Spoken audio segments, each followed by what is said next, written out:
family, Iridium. Hope everyone's doing all right. So, third release of April the 9th from Frontiers, Sweet Oblivion, Relentless. So, second album by Sweet Oblivion.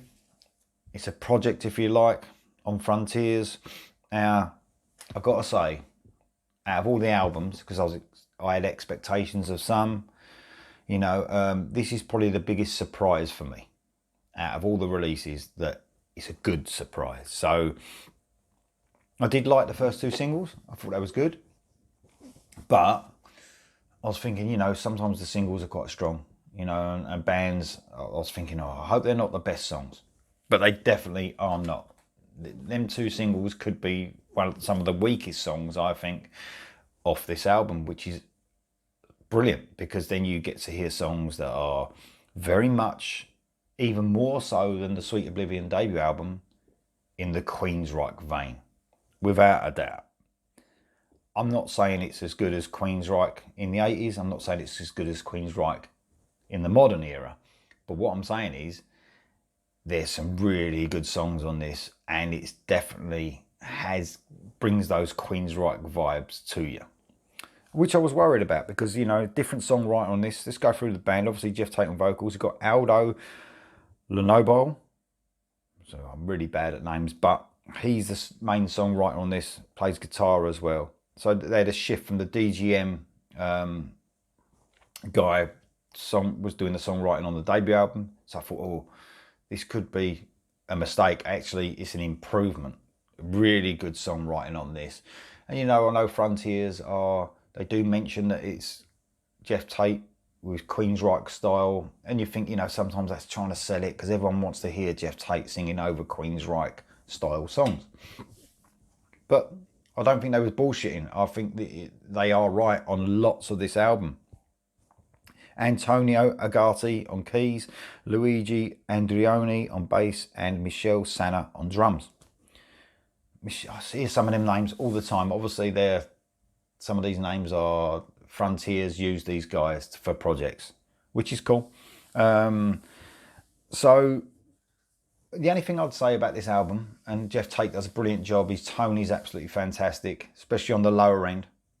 I prefer now when he sings lower. Obviously, he's getting older, and all that touring and all them albums. After a while, when you get older, it's not going to be the same. And sometimes his power and his voice is lost sometimes on the heavier tracks. Sometimes it's not, on the more subtle tracks, on parts where it's just bass, for instance, and drums, and the guitar's not just hammering it out. His voice is just fantastic. You can hear it as clear as day, but sometimes it gets a little bit lost in the mix when it gets a bit heavier. That's just my opinion. Anyway, it is a great mix, by the way. The album sounds great. It's got a real clarity to it. Sometimes people might think it's a bit too clean. I'm not sure. I don't think it is. I think it's got a crunch to it. But sometimes some of these project releases, especially on Frontiers, some of the production and mixing is a little bit too clean, a little bit too sweet, if you like. It doesn't sound raw enough, not that live feel. It sounds a bit computerized, I suppose. But I think it's a good mix on this. It's nice and clear, a bit like that sort of Empire, not quite as good, but that sort of Empire sort of sound when it went really. They had a really good mix on that album, from Queensryche, and you could hear everything. You can hear everything on this. So this is the most surprised I am out of the four releases. Like I say, it's a great album. So I will go for it track by track. I've got some more favourites than others, obviously. So, and one thing before I start on the tracks, it seems to me, and this happens to a lot of bands and projects these days, is, for me, the verses and the pre-choruses are the strengths on a lot of these songs, not the choruses.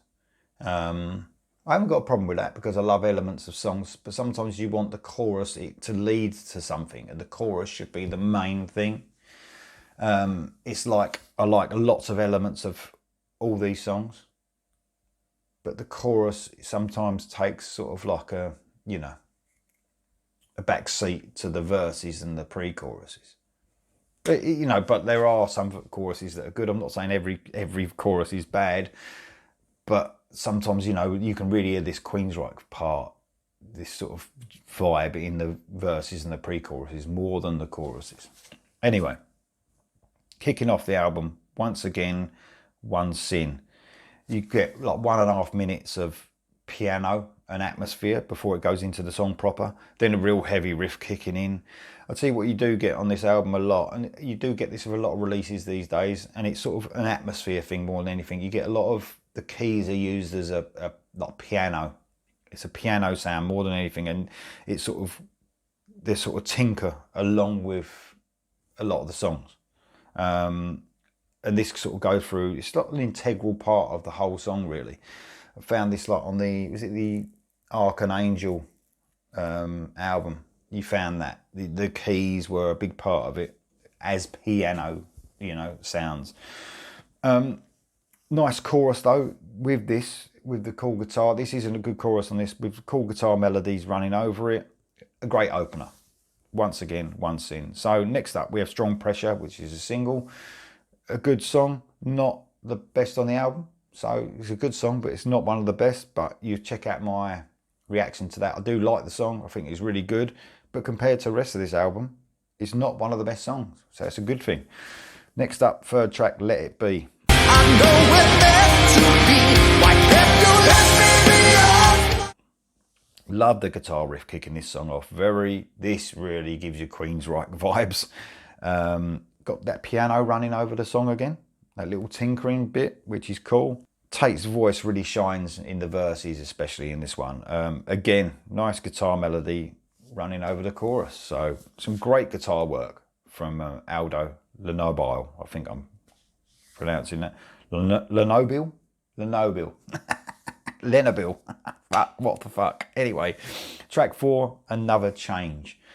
So this was the second single, I think. I reacted to this one again. Another good track. Good the piano running over this with the guitar riffs again. Check out that reaction from me. Really good song. Yet again, them two singles, that when they first come out, I thought, yeah, they're good. So, but they didn't really compare to a lot of the songs on this album. So next up, Wake Up Call. Very nice heavy riffs kicking this one off. Great bass line underneath. Tate's vocals in the verses are absolutely great, but they do get a little bit buried in the chorus on this one. This is where I'm talking about the heavier sort of stuff. Sometimes his voice gets a little bit buried, and you hear that. But you know, where I think he hasn't got the power there as much as he used to, but he's not going to have, is he? Next up is probably one of my least favourite songs, Remember Me. It's nice to hear acoustic guitar though throughout the verses, makes a sort of nice change, but Tate's voice again gets a little bit buried in the mix on this one. But not too bad, just not one of my favourites. Anybody Out There's next. This is one of my favourites. So, classic metal riff with a guitar melody at the beginning. Tate's voice is great when this kicks in. He's got a beautiful tone throughout this album. You know, his tone is unmistakable.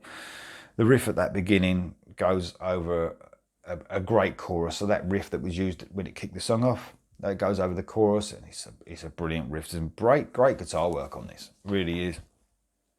Let's give a shout out quickly to everyone else in the band. The drummer, bass guitarist, and the keyboard guy. They're all great. They sort of keep it sort of sometimes simple, but it lets, you know, the guitarist especially shine. But, you know, I think they're really great musicians, all these guys. Obviously, they're working on a lot of stuff. They're busy guys, and, you know, their talent shows through. I can see why they're used a lot. Next up is Aria. This is the one that Tate sings Italian in. I think he had a hand in some songwriting on this. It might be this one as well. This is a heavier song with a great metal riffing again throughout. It's a really nice chorus actually, this one. And Tate, even though this is sung in Italian, it doesn't take anything away from the song. It just proves what a good song it is. You're not distracted in any way. It's a good song. Really like Aria. It's one of my favourite songs. So sung in a foreign language for me, brilliant song. Absolutely brilliant. Next up is another good song. So you've got a few good songs in a row here. There's a big, strong part of the album. Tracks 7, 8, and 9, especially. I'll Be the One. This is a ballad. Acoustic guitar with singing for the first minute or so. Then a nice shift in direction, like, for the album. This, and a ballad does nicely break it up sometimes. And we finish off with a great track as well, Fly. And we finish off with a great track as well, Fly Angel Fly. So piano melody, and then straight into a heavy galloping riff, great riff.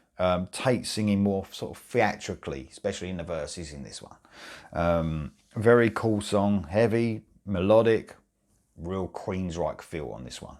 Fly Angel Fly is an absolutely great track. So that finishes off the album. Really impressed, actually. A lot more than I thought I would be. So I think this is one of the better projects, if you like. It's great to hear Geoff Tate, singing this sort of heavy sort of stuff. Back to that, does give those. Don't let, sometimes when labels describe an album, what you're going to get, you don't always get that. They definitely, you do get them Queensryche vibes a lot. And I know it's going to be Geoff Tate's voice, but it ain't just that, because he hasn't sounded like he did in Queensryche for a while. So it's got something to do with the songwriting on this. So a great job. Another great Frontiers release. Check it out. Let me know what you think in the comments below, and I'll see you next time.